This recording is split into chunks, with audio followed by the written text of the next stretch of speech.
With Rikudu back, she comments that with that technique she can defeat anyone in a fight, stating that the third step is ground techniques. The young man, upon hearing that, wonders if they are going to practice together. The girl affirms yes, and that he can use her body as he wishes. But Akita replies that he doesn't know if that would be appropriate, stating that, even if it's just training, for a boy and a girl to do those things in a closed room is complicated. Rikudo, upon hearing him, realizes what he means. She laughs and comments that if he wants, they can do something indecent. She starts approaching him and affirms that it will be so. Already by his side, she makes a quick move, concluding with a flying triangle. Akita, seeing where he is, wonders if he is there again. He questions if she did something indecent, but upon looking at her, he realizes that it's not the case and that she started everything. After a while, Akita wakes up somewhat frightened, and Rikudu welcomes him. She reveals that what she applied on him was a flying triangle. But the young man wonders what happened to him, and the girl confesses that he fainted for about a minute. The young man asks how that was possible, and Rikudu asks him to think with her. If that were a fight, in just 1 minute, she could eliminate her opponent. And once dominated, it's a deadly skill. That being part of the beauty of ground techniques. Akita, upon hearing that, confesses that it seems strong and that now he is more motivated. Rikudo is glad about that and also comments that it's not something he can use with just 1 or 2 days of practice. That leaves the young man confused, and the girl explains, for example, that in the triangle the opponent can move, so maintaining the perfect position is complicated. And if he escapes, the one who applied the triangle can end up in a disadvantageous position. So it's not something recommended for beginners. Akita questions why she is teaching him that if in the end it's an advanced technique. The girl replies that's why they are going to practice all night and asks him not to think about sleeping. The next day at school, the blonde boy is thoughtful and wonders how Akita is after seeing his house on fire, and if he really appeared on television. The girl next to him replies that if he's worried, the best thing is to talk to him. But the blonde boy replies that he won't do it, to which the girl comments that she already knew he would say something like that, and that's why she already asked. She reveals that she heard he is living together with Rikudu, and that they are alone, just the two of them. The young man asks if that's serious. However, he affirms that must be fine since, after all, they are students. The girl affirms that sounded very naughty. Right away, she wonders how far they have gone, and the blonde boy affirms that Akita is not the type to do those things.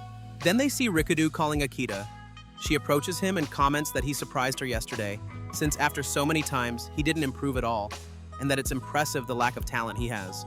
The young man replies that it's difficult since she moves a lot.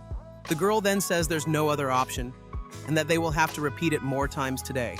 The young man refuses to do it and says they already practiced all night. Rikudu asks if he doesn't like the idea, at least he must do his job well, affirming that she won't let him sleep that night either. The blonde boy and his friend, upon hearing that, are surprised and affirm that surely they are doing it. Thus a week passes. The time comes when Rikudu is on top of Akita. The young man affirms that he is going to start, something that the girl tells him he can do whenever he wants.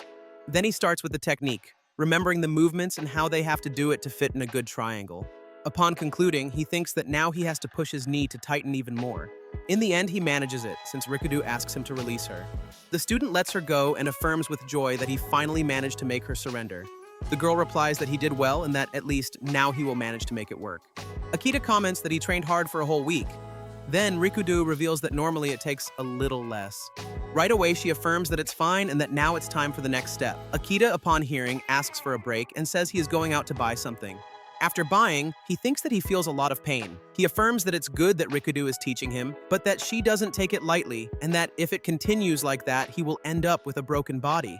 Then the watch he had starts vibrating. Akita wonders what is happening and why it activated out of nowhere. Right away, it vibrates even more, and he questions if it's broken, but then supposes something else. Looking to the other side, he sees that a man is approaching him. The young man reflects that for some reason, he can feel that this person participates in the reality. When close, the man introduces himself as Isao Watanabe. He adds that a student shouldn't be participating in something like that since his parents must be worried. But then he affirms that it's not his problem and asks if they could go somewhere else now. Akita reflects that the bracelet only showed his position in the ranking, but now he understands that it's not just that. He believes that when a participant approaches another, the bracelet vibrates, and that's when participants meet to fight each other. That is what Mitsuhara calls a real street fight simulation. In another place, both the young man and Watanabe are sitting in a square. The man comments that today was a day with no positive points. His daughter ignored him as always. He was late to work, taking a packed train. His boss yelled at him, and the rookies laughed at him behind his back. He affirms that everyone thinks he is a robot without feelings and that even he gets angry and can also lose his mind, revealing his anger. He stands up, apologizes, and explains that he didn't come there to talk. He asks if they can start the fight. Akita stands up and, taking off his glasses, remembers the technique he learned and thinks that he wants to test it right away, getting into position to fight. Then a drone appears, revealing that it started broadcasting the fight that is about to begin. Mitsuhara comments that finally an interesting fight started. His secretary asks if it's worth giving an opinion about who will win, to which the man replies negatively. He asks her to think with him. Watanabe is a powerhouse when it comes to full-contact karate, and when he was 20 years old, he took second place in a world tournament. However, he seems to have abandoned the world of fighting, but his strength doesn't disappear from one day to another. In other words, he is the strongest against a common student.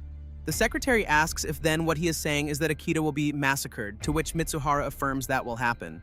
But he remembers that this is a fight without rules, and that if it were an official fight, Akita would certainly lose. In the end, everything depends on how he reacts to violence. Something can change.